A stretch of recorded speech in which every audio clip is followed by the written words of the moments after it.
The attack occurred in Pahalgam, a popular tourist destination in Kashmir.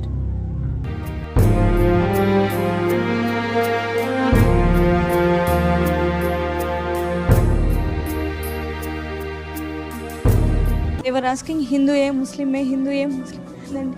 నిజంగా పడుకుంటే బతుకుతామా, పరిగెడితే బతుకుతామా, ఏం అర్థం కాలేదు.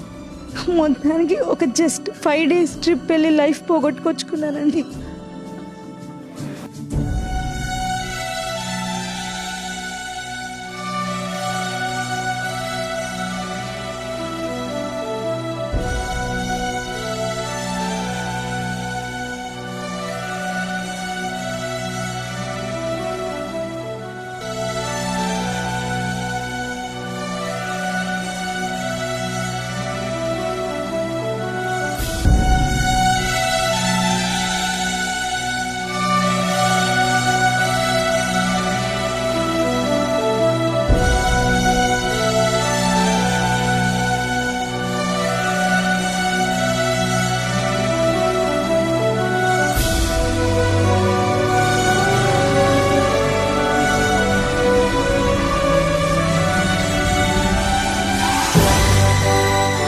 Targeting based on religion, it's a very clear-cut target killing. As a Hindu society, we believe in everyone, we believe in respecting other religions. But the sad part is these terrorists, they don't have that.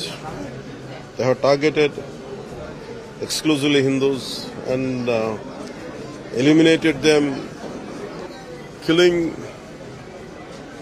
husband in front of a wife, killing your father in front of kids, and it is unimaginable, which had never happened before. I think now the time has come to take quite a stern action. భారతదేశం ఎప్పటికీ మర్చిపోలేదు. ఉగ్రవాదులు ఎక్కడున్నా సరే నిర్దాక్షిణ్యంగా area. మన కనికర ఎక్కువైపోయింది, మంచిదనం ఎక్కువైపోయింది అంతే. మనం ఇంత 26 మంది చనిపోతే మత ప్రాతిపాదికను చంపినా కానీ మన సెక్యులర్ వాదులు, సో కాల్డ్ సూడో సెక్యులరిస్ట్, వాళ్ళు ఏం మాట్లాడుతున్నారు? మతవాడికి చంపలేదంటారు. చనిపోయిన మధుసూదన్ గారి భార్య అందరూ వాళ్ళు అబద్ధాలు చెప్తారు. వాళ్ళు పాకిస్తాన్ని ప్రేమిస్తూ అంటారు. వీళ్ళందరూ ఇక్కడ భారతదేశంలో కూర్చొని మీరు పాకిస్తాన్ని ప్రేమిస్తుంటారు. మొన్న కొంతమంది నాయకులు డిబేట్లో మాట్లాడుతుంటే చూస్తున్నాను.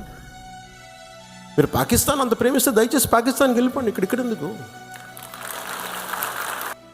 సో మనందరి తరపున, మీ అందరి తరపున, పార్టీ తరపు నుంచి ఆయనకి ఒక 50 లక్షల రూపాయలు ఆయన కుటుంబానికి అందజేస్తున్నాం. అని నాకు ఎప్పుడు డబ్బులు అనౌన్స్ చేయడం ఇబ్బందిగా ఉంటుంది. దేనికంటే మనిషి ప్రాణాలకు విలువ కట్టడం నాకు ఇష్టం ఉండదు. కానీ కొన్ని సందర్భాల్లో అది చిన్నపాటి ఊతం అవుద్ది అంతే. పిల్లల చదువులకు కావచ్చు, ఇంకోటి కావచ్చు. ఇవన్నీ కాకుండా మధుసూదన్ గారి కుటుంబానికి, వారి కుటుంబ సభ్యులందరికీ ఈ సందర్భంగా నేను ఒకటే విన్నవించుకుంటున్నాను. ఏదో ఈరోజు ఒక 50 లక్షలు ఇచ్చి మిమ్మల్ని వదిలేయటం కాదు. మీకు ఏ కష్టం ఉన్నా సరే వాళ్ళకి మన పేషెంట్ నెంబర్స్ కూడా ఇచ్చాను. Any time you can reach out.